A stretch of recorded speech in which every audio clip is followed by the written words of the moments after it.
So what's good, TMG fam? It's your boy Ellen. I'm back with another reaction. How y'all feel? Welcome back to the channel. Salute. Now, you know I gotta kick this video off the right way. All right. So let's first salute and say thank you to all the veterans and all of those who are currently serving, man. Just want to say thank you and show our appreciation first and foremost. All right.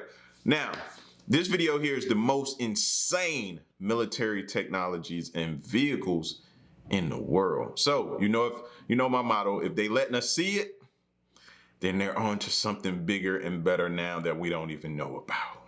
You know what I'm saying? I'm just glad they letting us see what they don't care for us to see anymore. You know, because at one point in time, they probably didn't want us to see this stuff when it was the latest and greatest. But now they probably on to something new so we can see. So I'm excited to see some of this technology in these vehicles, man. If you're new to the channel, please hit the subscribe button, join the fam. Brace yourself. To win. Uh-oh. My volume all the way down. See what happened when you got kids, man? Finding a way to win has pushed many countries to develop weapons, vehicles, and gadgets that look beyond badass. With that, it's time to gear up and move out as we take a look at some of the most insane military technology and vehicles in the world.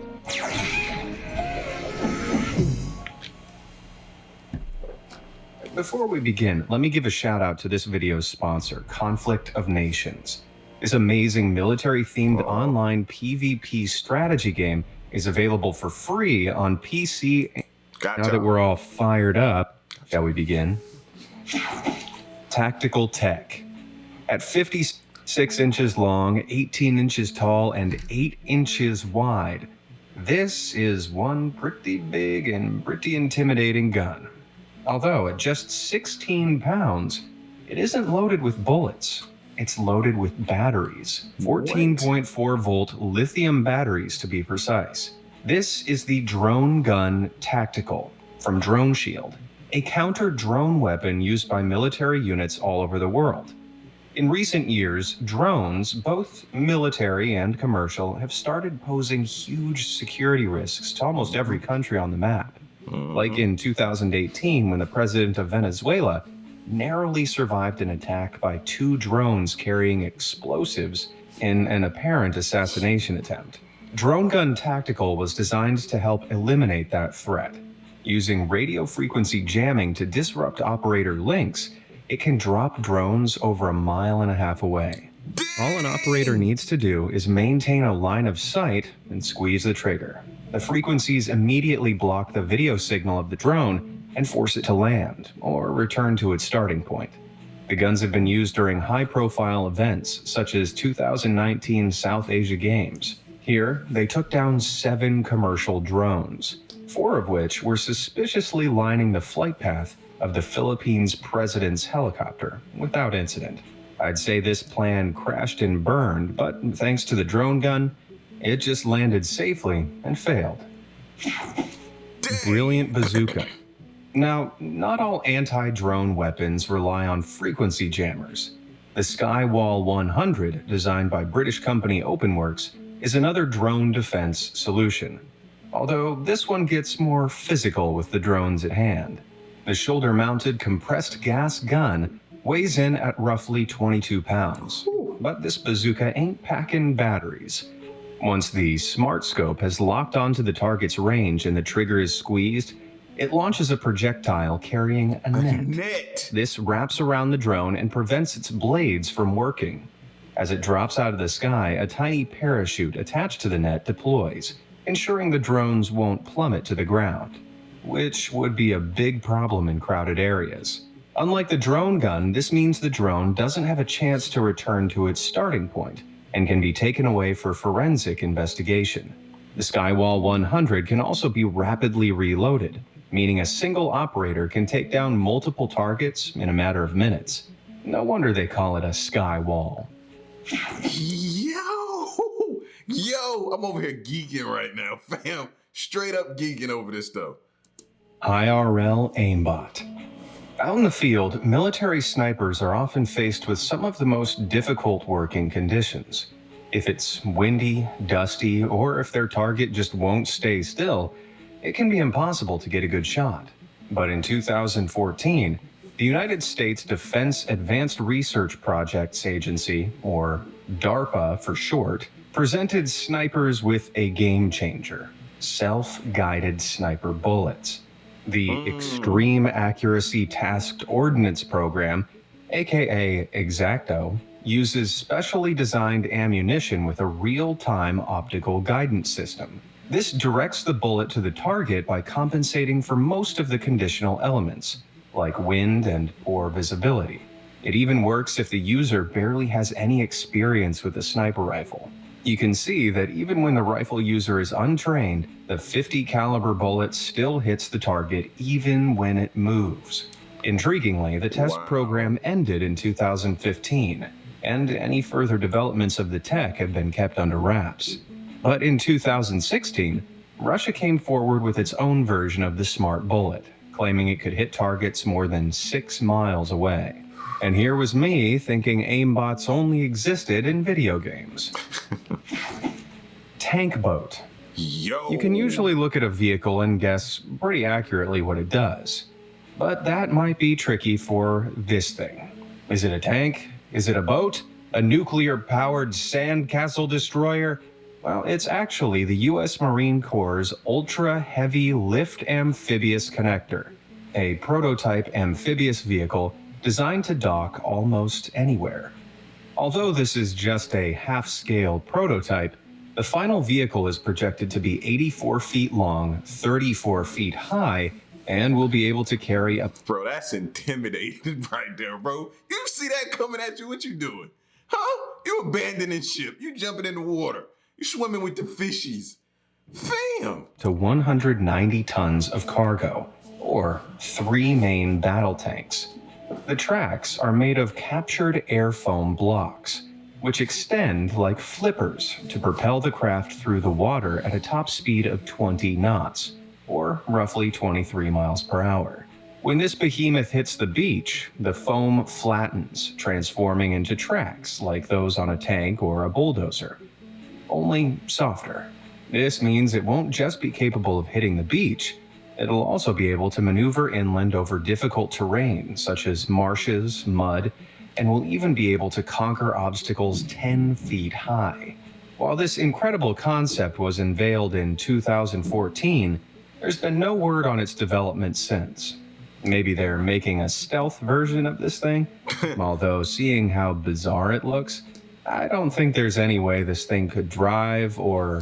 I wonder how loud it is. You probably have to wear like earmuffs, you know what I mean? Like headphones or something to cancel out the noise. What if that thing though was like super, super silent?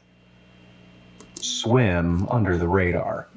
The Minesweeper.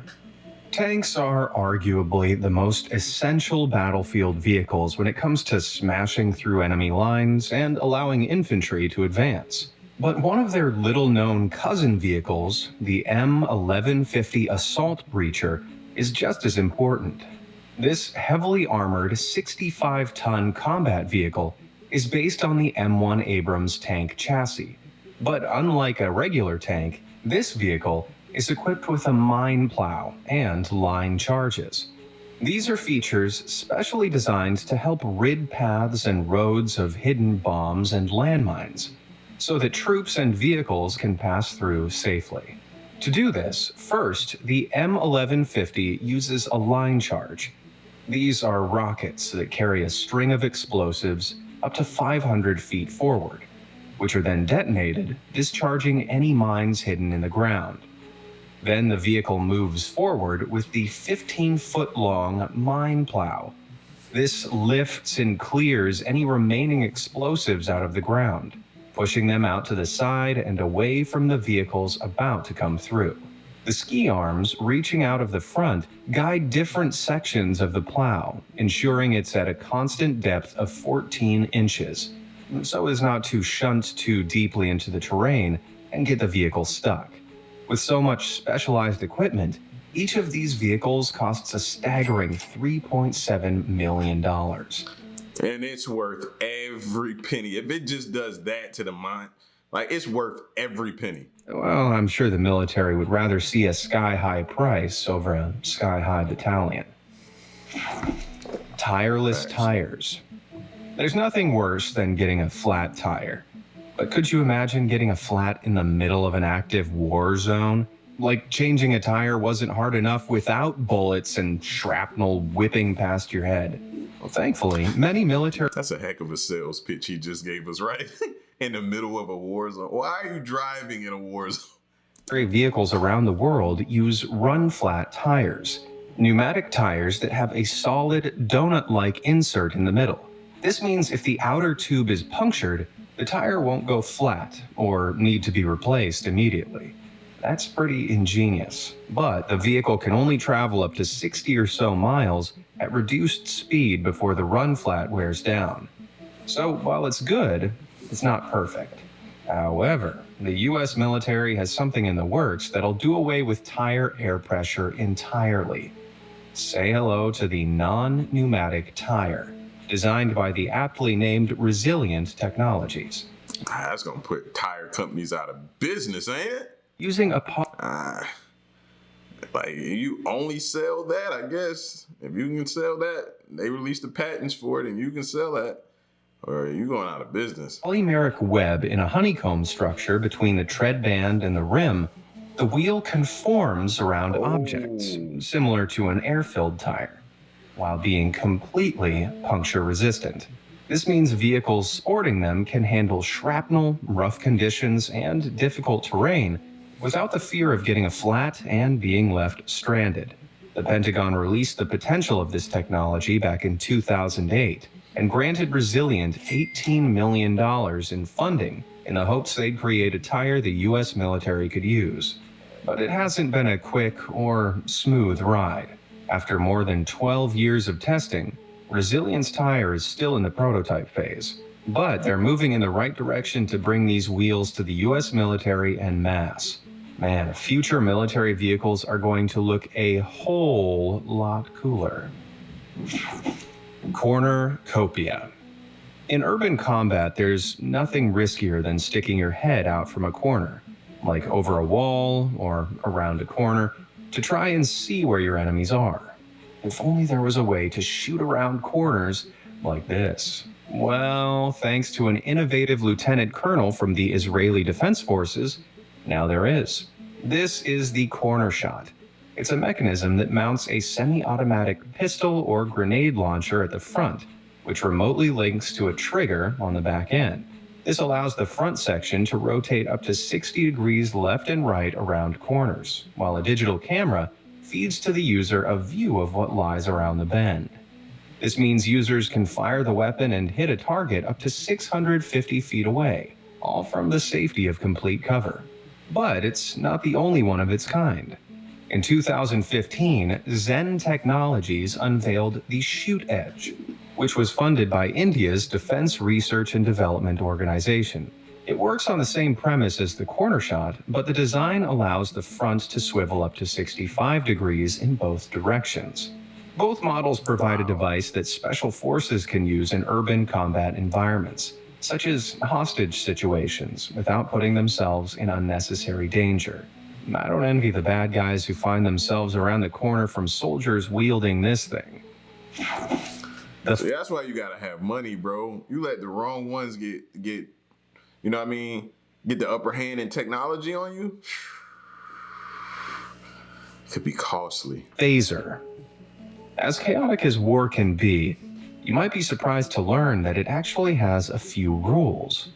Back in 1995, the United Nations issued a protocol banning the use of laser weapons designed to permanently blind or diminish someone's sight. After that, most UN countries decided to drop research into laser blinding weapon technology. But not the US. Back in 2006 at Kirkland Air Force Base, the US Department of Defense developed this prototype weapon, which looks like something straight out of Star Trek. And considering it's called the Personal Halting and Simulation Response, or PHASER for short, it sounds like it too.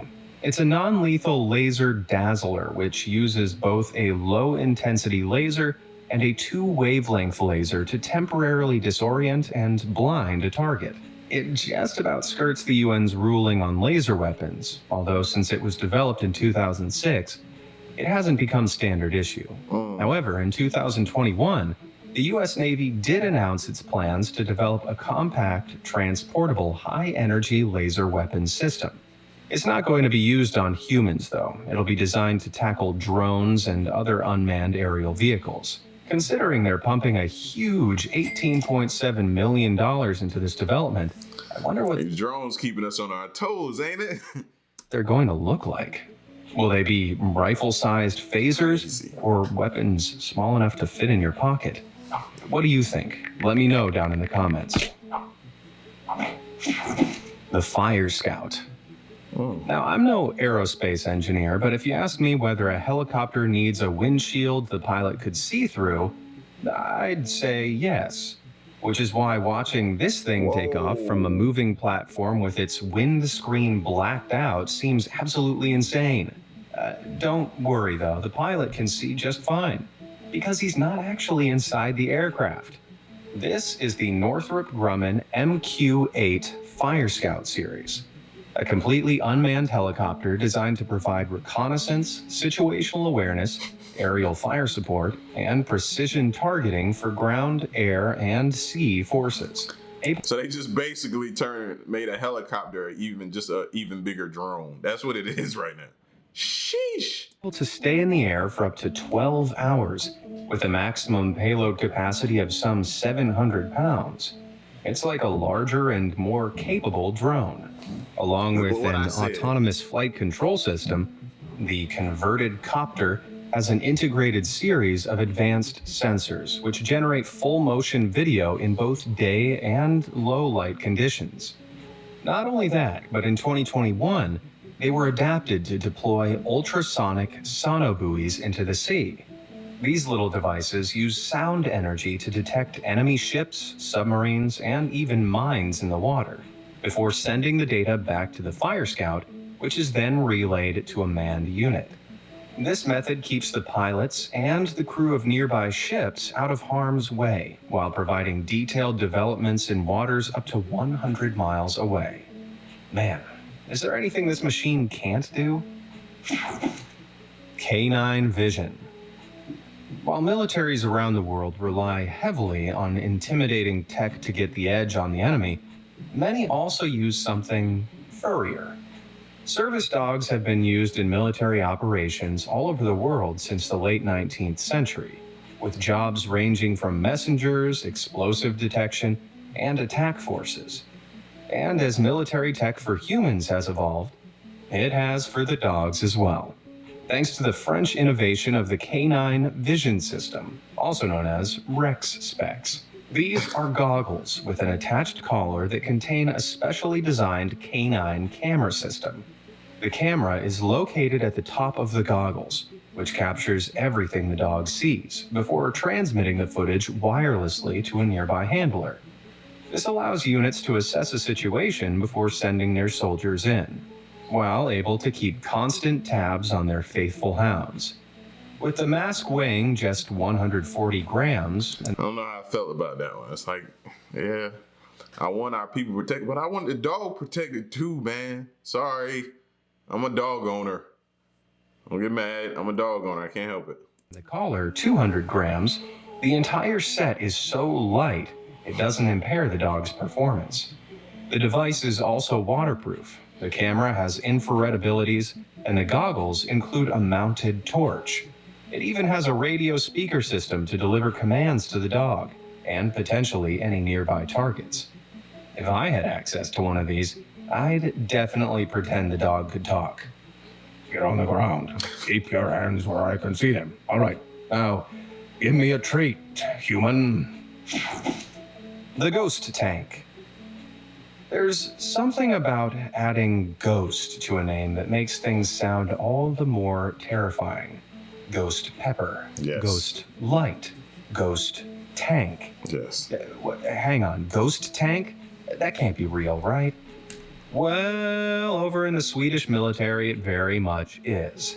The CV90120T Ghost is a battle tank that uses a unique camouflage method to get the drop on its opponents. The base CV90120 tank was redesigned back in the 1990s when engineers attempted to create a lightweight fire support vehicle with the firepower of a main battle tank. This meant the CV90120 weighed in at just 21 tons with a 120mm gun. For contrast, most modern tanks with guns that size weigh between 40 and 60 tons.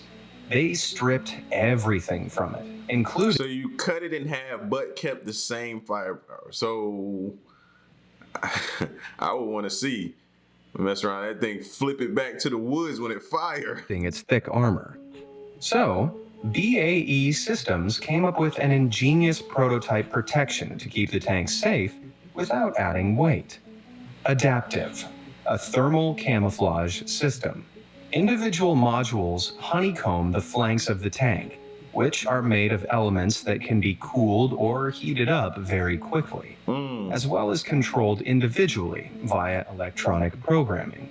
This allows different patterns to be created, disguising the tank's heat signature from the enemy. Like here, where it happens to be the shape of an ordinary car. Yup. It can imitate... I was just about to say, yo, that looks just like a car. Other shapes as well, like that of a truck or even a moose. Man, if Sweden ever becomes a battleground, invading forces are going to think this country has a lot of armored moose. And again, like I told y'all in the beginning, bro, this is just the stuff they letting us know about now. The Mothercraft. When it comes to military vehicles of superior size, Mother Russia doesn't mess around, which is proven by the existence of the gigantic Zuber-class hovercraft. Even though they were built in the Soviet Union at the end of the Cold War, just as the Soviet Union collapsed in 1991, these brilliant behemoths have stood the test of time and are still used by the Russian, Greek, and Chinese Navy forces today. The amphibious vehicle uses air cushion technology powered by 5 gas turbine engines, which each generate a whopping 12,100 horsepower. These make it capable of skirting over 300 miles of waves at a top speed of 63 miles per hour. The air cushion also allows the Zuber to glide over solid ground, so it can carry its payload right up to the shore. Although, at 187 feet long and 84 feet wide, this beast doesn't land on the shore so much as engulf it. With a normal load, the craft weighs in at 415 tons and can carry up to 10 armored personnel carriers, 3 main battle tanks, 360 Marines, or some incredible combination of all 3. If that's a normal load, imagine what a heavy load looks like. I reckon this thing could drag Godzilla back out to sea. Not only that, but Russia has 2 of these incredible craft, each sporting 2 surface-to-air missiles, Gatling guns, and rocket launchers. Man, if I were Godzilla, I'd just stay at the bottom of the ocean forever. Mega Mat deployment. As amazing as many military land vehicles are, a lot of them wouldn't be much without a road. And it's here that the German military's Fallstra Bengrot, or FSG for short, rolls in. Translated, this literally means folding road device, which is a pretty perfect description of its job. The 8x8 vehicle carries a mat made of tessellated aluminum plates, which weigh more than 9 tons altogether. Using a folding... Who even thinks of that, bro? Like, who even thinks about it? You ever notice how you don't see something, but then as soon as you see it for the first time, you're like, hey, I just saw something I never knew we needed, but we need it. You know what I mean? Now I'm finding uses for it in my brain. This is crazy. Line and pulley system, the mat is laid out over difficult terrain like mud or bog. It takes the FSG around 10 minutes to lay almost 165 feet of the mat, which, at almost 14 feet wide, can accommodate even the girthiest of machines. Being made of aluminum, the mat is durable enough to support vehicles weighing up to 70 tons, while lightweight enough to be reeled back into the truck mechanically in almost no time. It's so versatile, it can even be laid into water up to 4 feet deep, allowing boats to unload vehicles on shores without fear of them getting stuck in the mud. Now that's how you roll out the welcome mat. Taking to the skies. In 2020, the US Air Force made a shocking claim. By 2023, it was going to start fielding the use of flying cars. Well, they didn't call them flying cars, they called them ORBs, Organic Resupply Buses. This specifically referred to Joby Aviation's S4, a hybrid vehicle combining a car-like chassis with 6 rotors, which can carry up to 5 people. With vertical takeoff and landing capabilities, once it's in the air, it can travel at a top speed of 200 miles per hour with a 150-mile range. But here's the best part. It's apparently 100 times quieter than a helicopter, and the military can't wait to get their hands on them, because they have huge potential for missions involving medical evacuation, firefighting, disaster response, and humanitarian relief operations. But this isn't the only flying car on the US military's radar. Because they have such incredible military potential, the US has been funding research into a wide variety of models to fit different missions. These include smaller, one-man vehicles, like the lift aircraft Hexa. Thanks to the 5 floats at its base and 18 independent electric motors and propellers on top, this flying pod can vertically take off from the water as well as land, perfect for search and rescue missions. But the US military has also looked into some more bizarre designs, such as conceptual Humvee copters that can conduct night raids or whisk injured soldiers away from the battlefield. That might be the most American thing I've ever seen. Yo, yeah. Am I the only one geeking out over here? Let me know. Bro, all of this stuff is crazy to me. Everything. And just imagine what got me was how silent it is. That's gonna mess you up. Looks like the sky really is the limit for this military endeavor. The flying Jeep. If the idea of flying Humvees blew your mind, then you're gonna love this next vehicle. The amazingly named Black Knight Transformer from Advanced Tactics. Anyone else think it sounds like Christopher Nolan and Michael Bay made a movie together? In development since 2010, this is a proof of concept vehicle for a multi-purpose hybrid car/aircraft. It combines 8 powerful engines with rotors, providing this 4,400-pound chassis with enough thrust to fly up to 10,000 feet in the air. But it's not just good in the sky. According to its specifications, as a land vehicle, it'll also be able to hit a top speed of 70 miles per hour. But why would the US military fund research for a vehicle that's bulky yet weirdly versatile like this? Well, there are a few reasons. For a start, at 31 feet long and 19 feet wide, it'd have plenty of room inside. So it'd be perfect for cargo drops in hard-to-reach areas. And with all that space, it could also perform easy casualty evacuations in areas of active warfare. By landing in a safe zone away from enemy fire, and then driving to the evac site, the injured soldier doesn't have to be carried, reducing danger to other soldiers. It's a very neat prototype, but it's one that's currently cost $2 million to build. Man, I dread to think how much the finished version will eventually cost. Human 2.0. A lot of us would give just about anything to own an Iron. I was just thinking about that, bro. I think I might have kind of got like a peek into this in another video, but I don't remember. Man suit. While we're light years away from anything as technologically sophisticated as that, the military does have access to the next best thing. This is the Guardian XO, a full-body, battery-powered exoskeleton which augments the operator's strength. With a maximum payload of 200 pounds, an operator wearing this incredibly cool power suit can lift 100 pounds with a single hand. This kind of power assist can help ensure soldiers aren't injured doing mundane tasks and can save their strength for duties that really matter. But while the Guardian XO looks pretty snazzy, it wasn't always this sleek. Sarcos, the company behind Guardian XO, worked under defense contractor Raytheon over 10 years ago, producing the XOS exoskeleton suit. Like the Guardian, this early suit also augmented the wearer's lift capacity to lift up to 200 pounds, and could even punch through 3 inches of wood. It achieved this by using an array of sensors to collect data through the exoskeleton. The sensors fed data into a computer, which determined how the suit should move. Then those instructions were sent to a series of valves that controlled the flow of hydraulic fluid in the joints.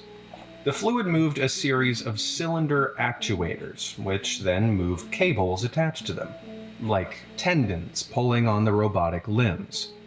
The main drawback was that it needed to be attached to a main power source in order to work, so it had limited applications in busy environments. Still, being able to do endless push-ups Those joker doing push-ups with him, you hear me? with this thing on has to count for something, Some of y'all be taking that to the gym acting like you really working out. right?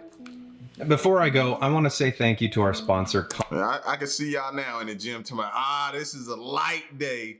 No, that's not how that goes, bro. It's not. You be cheating. You know what I mean? But yeah, man, I told y'all this was going to be a crazy video. I knew we was going to get to see. Some of y'all may have already seen it. This was my first experience in seeing a lot of that stuff, bro. Wow. Wow, wow, wow. And don't that get you like excited for technology, man? I'm geeking out. I'm geeking out, and I need to get up from the table, because if not, I'll be down a rabbit hole with this stuff. So y'all get at me in the comment section. Let me know what you think, and stick around and stay tuned, man. Until the next reaction, I'm gone. Peace.